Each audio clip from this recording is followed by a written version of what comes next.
안녕하세요, 김지현입니다. 반갑습니다. 예, 오늘은요 세대 차이를 두고만 볼 수는 없었습니다 라는 주제로 한번 살펴보도록 하겠습니다.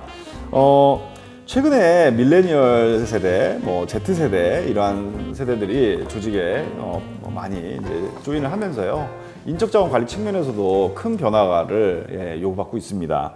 그래서 오늘은 인적자원 관리에 있어서 이러한 세대 차이에 대해서 어떻게 대응해야 되는지에 대해서 살펴보도록 하겠습니다. 우리가 회사나 학교도 있고요. 다양한 사람들을 만나보면은 나는 좀 다른 행동을 하는구나, 다른 생각을 하는구나 라는 것들을 보면서 적잖이 놀라는 경우들이 많이 있는데요. 왜 저 사람 저렇게 행동할까? 이런 의문은 바로 가치관 때문이다 라고 말씀드릴 수 있습니다. 인간은 가치관에 의해서 행동을 하기 때문인 거죠. 그러면서요 과거에 사람들이 성실하고 열심히 일하는 게 미덕인 시절이 있었습니다. 역사적으로 거슬러 가보면요 스위스의 성직자 칼빈의 이론인 칼비니즘이 있었는데요. 이게 기독교의 노동 원리라고 합니다.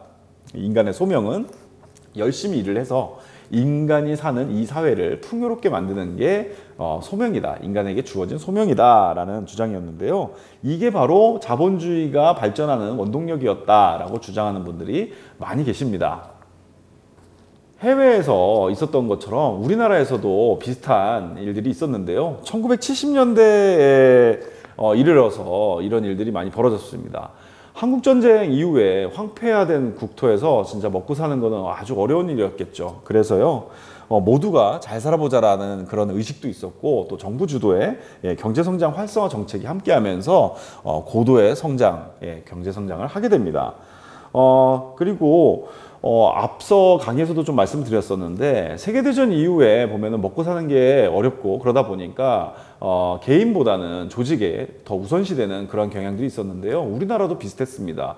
그래서 직원들보다는 회사 성장이 훨씬 더 중요하다라는 그런 생각들이 있었고, 그러다 보니까 회사의 성장에 발맞춰서 직원들에 대한 보상이나 이런 것들, 처우나 이런 것들이 같이 따라가지 못하는 그런 일들이 많았습니다.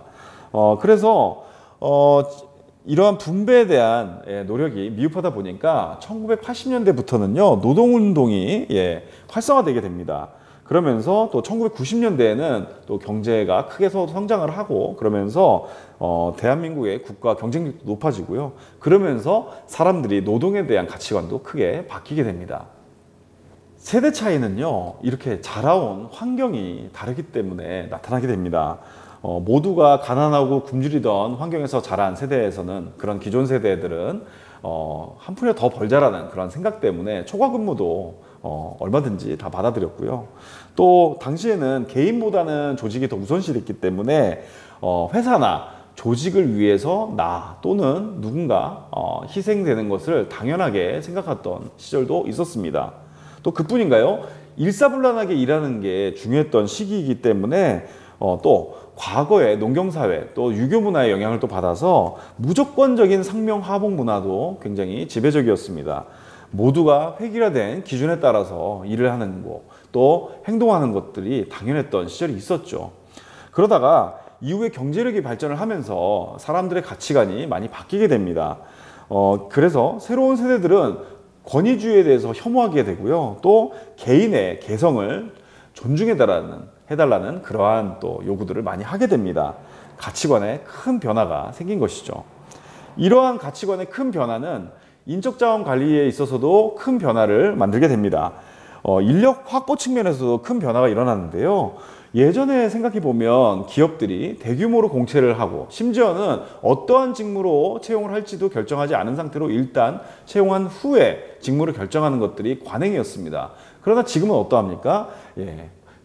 원하는 직무에 맞춰서 채용을 하고 배치를 하죠. 왜냐하면 개인마다 하고 싶은 일이 다 다르고 욕구가 다르기 때문입니다. 앞으로는 더욱더 이것들이 더 정교하게 발전할 것이라고 예상이 되고요. 또 보상에 있어서도 개인마다 추구하는 가치가 다르고, 또 원하는 보상의 내용과 방법이 다르기 때문에 개인의 다양한 욕구를 충족시켜 줄 수 있는 맞춤형 보상 제도나 방법들이 마련이 되어야 될 것으로 예상됩니다. 그뿐인가요? 또 우수한 인력들을 확보하고 유지시키기 위해서는 그들에게 필요한 차별화된 그러한 보상제도 이런 것들도 필요하죠. 앞서도 많이 말씀드렸지만 자율적으로 또 창의적으로 일할 수 있도록 그렇게 하기 위해서는 직원들을 동기부여시켜야 되는데 결국 중요한 것은 리더십입니다.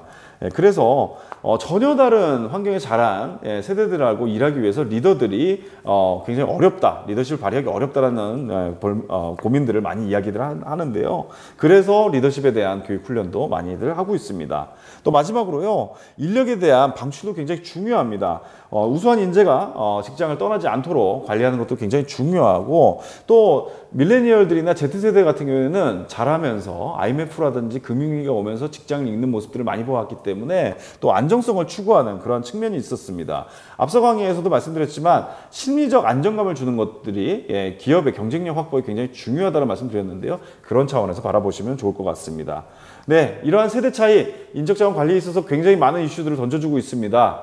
오늘은 이 정도로 마무리를 하고요. 다음 시간에 보다 유익한 내용으로 찾아뵙도록 하겠습니다. 시청해주셔서 감사합니다.